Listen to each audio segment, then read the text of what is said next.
Sorry, in the previous video I forgot to give you regarding monetary perquisite, which are monetary perquisite which will be exempt and which will be taxable. Scholarship slash telephone will be exempt. Other than scholarship, telephone and medical facility, it will be fully taxable. For medical facilities you have the chart. Please memorize this chart, it will help you. And the note cost of travel. Now we'll go on to non-monetary perquisites.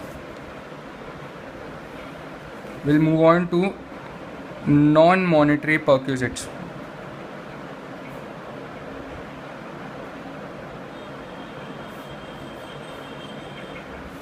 First, education facility. You remember education allowances that we have studied earlier in allowances, but this is education facilities, not education allowances. There is a huge difference between this. If education facilities is provided by the employer to its employee, it is fully exempt. Like right here, education facility provided by the employer to its employee is fully exempt. Shortcut right, education to employer, sorry, education to employee by employer is fully exempt.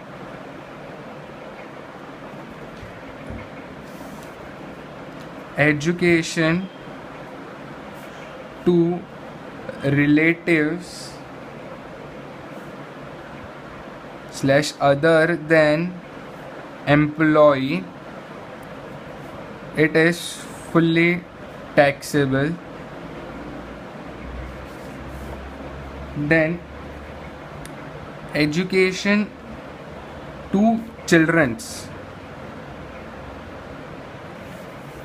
education to children's, how it will be taxable and how it will be exempt. Here is the chart. If employer has its own institution slash has tie up with such institution,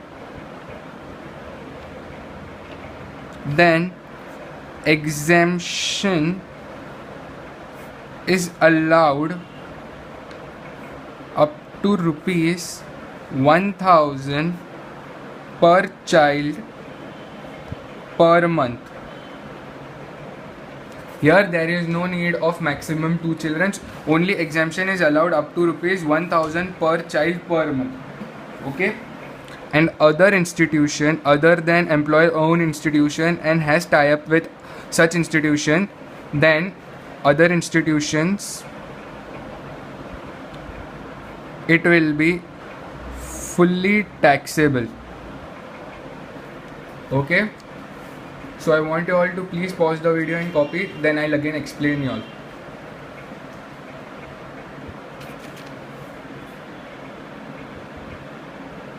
I hope you all have copied this much. So let's revise. Education facility.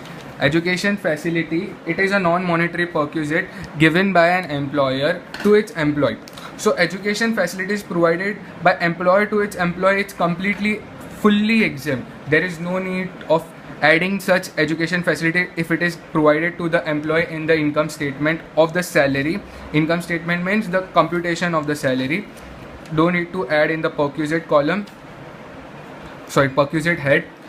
If education to relatives other than employee, it is fully taxable. Education to the children, it is taxable, but how it is taxable and how it is exempt, it is given in the chart. Employer has its own institution slash has tie up with such institution, then exemption is allowed up to rupees 1000 per child per month.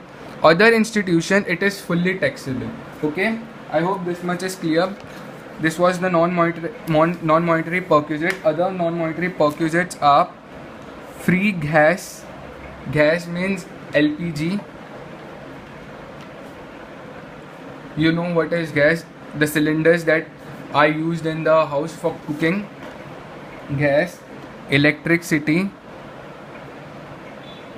and water supply then it is fully taxable. Please underline this. Then it is fully taxable. Third, just wait. Third, railway pass to railway employee is exempt, but airway pass to airway employees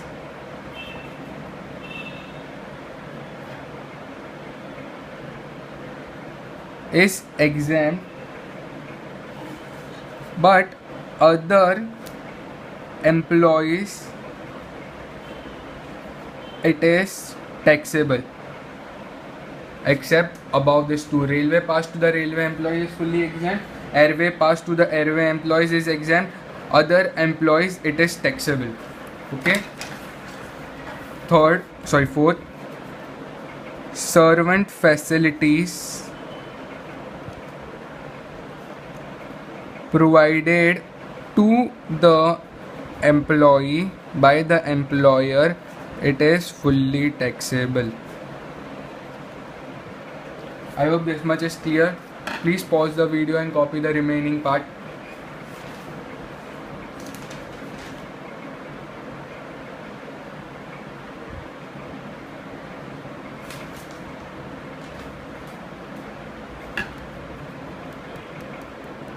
I hope you all have copied this much. Let's revise. Free gas. Gas means LPG facilities, the cylinders that we use for cooking the food in the kitchen. Then electricity facility, that is the electricity bill paid by the employer, or the employer is a generator of the electricity, like Reliance is a generator of electricity these days. So if Reliance is providing its employers free electricity or free water supply or free gas facilities, then it is fully taxable to such employers. If railway pass is provided to the railway employees, it is fully exempt. If airway pass is provided to the airway employees, then it is exempt. Other employees it is fully taxable. Servant facility provided to the employee is fully taxable. I hope this is clear. Now we have seen these facilities. Further we'll see the car facilities provided to the employees. How to account for that we will see here. Car facilities provided by employer to its employees. I feel it is okay. It is zoomed, quite zoomed.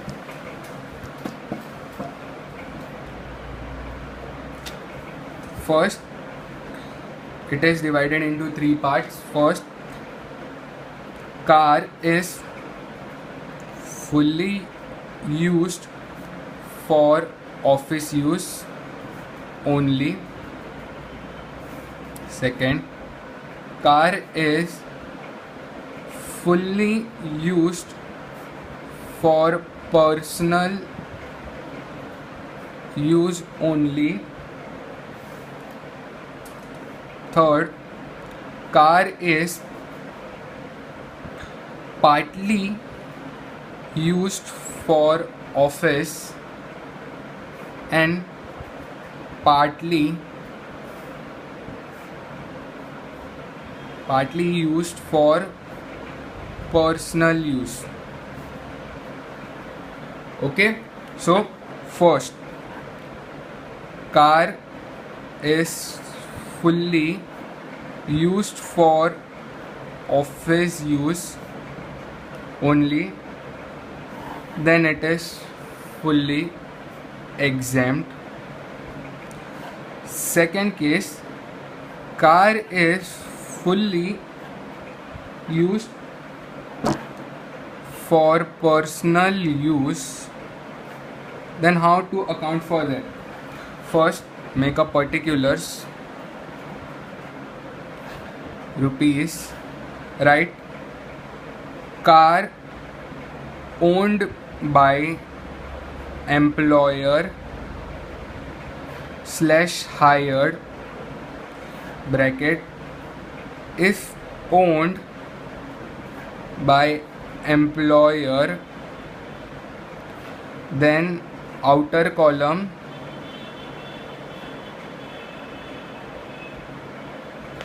put depreciation amount if car hired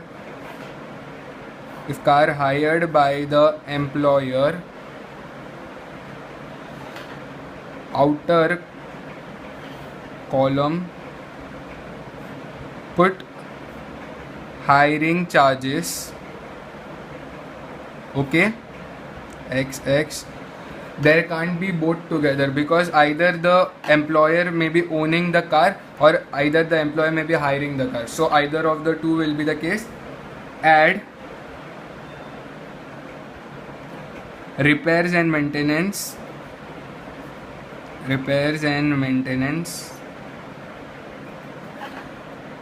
incurred by the employer.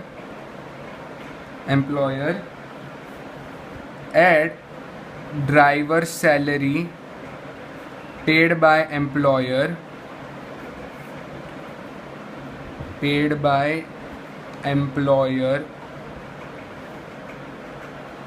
less amount recovered from employee.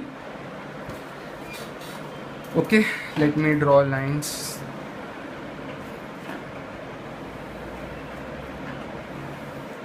And finally you will get taxable value of perquisites.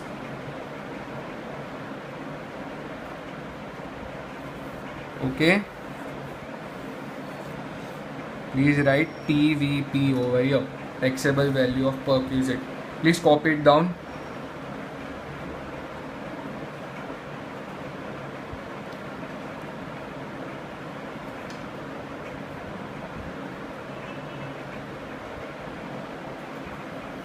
I hope you all have copied this much.